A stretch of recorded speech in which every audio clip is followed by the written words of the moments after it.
चुनाव आयोग की तरफ से लोकसभा चुनाव की तारीखों की घोषणा कर दी गई है। 7 चरणों में चुनाव होंगे, तो वहीं उत्तर प्रदेश में भी 7 चरणों में चुनाव होंगे। वाराणसी लोकसभा सीट उत्तर प्रदेश की सबसे महत्वपूर्ण संसदीय क्षेत्र में गिनी जाने वाली सीटों में से एक है। इस सीट पर इलेक्शन 7वें चरण यानी 1 जून को होगा।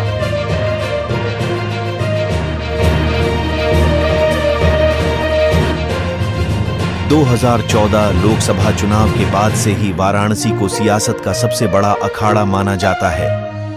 प्रधानमंत्री मोदी तीसरी बार वाराणसी से लोकसभा चुनाव लड़ने जा रहे हैं, लेकिन अभी तक वाराणसी लोकसभा सीट पर इंडिया गठबंधन की तरफ से किसी भी प्रत्याशी के नाम का ऐलान नहीं किया गया है। लेकिन सूत्रों के हवाले से मिली जानकारी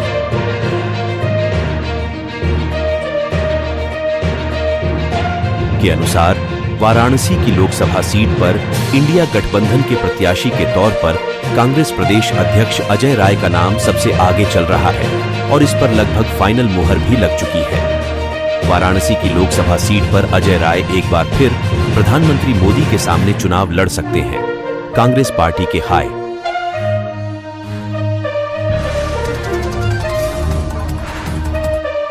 कमान की तरफ से अजय राय के नाम पर फाइनल मोहर लग चुकी है। वाराणसी के लोकसभा सीट पर अजय राय एक बार फिर प्रधानमंत्री मोदी के सामने चुनाव लड़ सकते हैं। कांग्रेस पार्टी के हाई कमान की तरफ से अजय राय के नाम पर फाइनल मुहर लग चुकी है।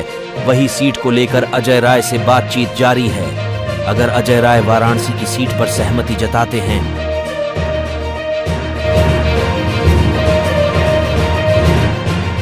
तो तीसरी बार वह है प्रधानमंत्री नरेंद्र मोदी के खिलाफ वाराणसी से उम्मीदवार होंगे। इससे पहले वह 2014 लोकसभा चुनाव, 2019 लोकसभा चुनाव में भी प्रधानमंत्री मोदी के खिलाफ लड़ चुके हैं। हालांकि यह भी जानकारी सामने आ रही है कि उन्होंने बलिया और वाराणसी सीट पर चुनाव लड़ने को प्राथमिकता जताई थी, लेकिन बलिया की सीट पर समाजवादी पार्टी का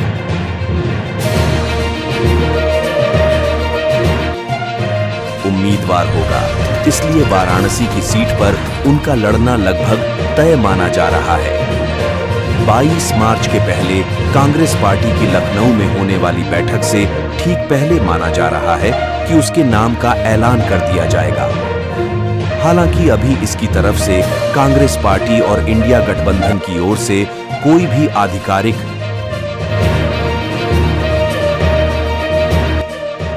ऐलान नहीं किया गया है। इंडिया गठबंधन के प्रत्याशी के तौर पर अगर कांग्रेस प्रत्यक्ष अध्यक्ष अजय राय वाराणसी से चुनाव लड़ते हैं तो इस लोकसभा सीट पर उसके लिए चुना है चुनावी राय इतनी आसान नहीं होगी। इस सीट पर भाजपा के सबसे बड़े नेता प्रधानमंत्री मोदी खुद तीसरी बार चुनाव लड़ रहे हैं। इसके अलावा वाराणसी सीट पर भाजपा ने विशेष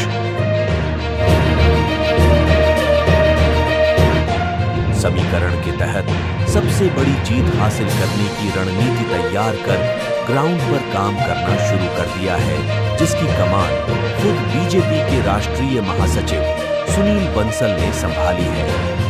हालांकि अजय राय के लिए एक सकारात्मक पहलू है।